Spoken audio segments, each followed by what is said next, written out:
Hello, my dear friends. Today is planning and desk day.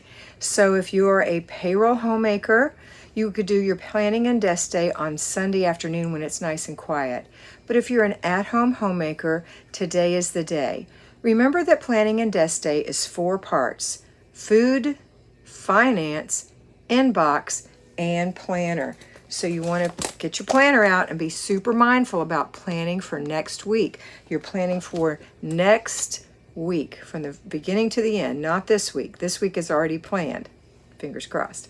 Payroll homemakers, you will be planning for next week as well. On Sunday, you'll be planning from Monday through Saturday. So there you go, or through Sunday.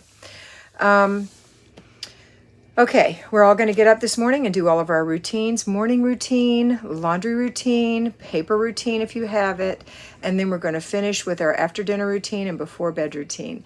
That's it.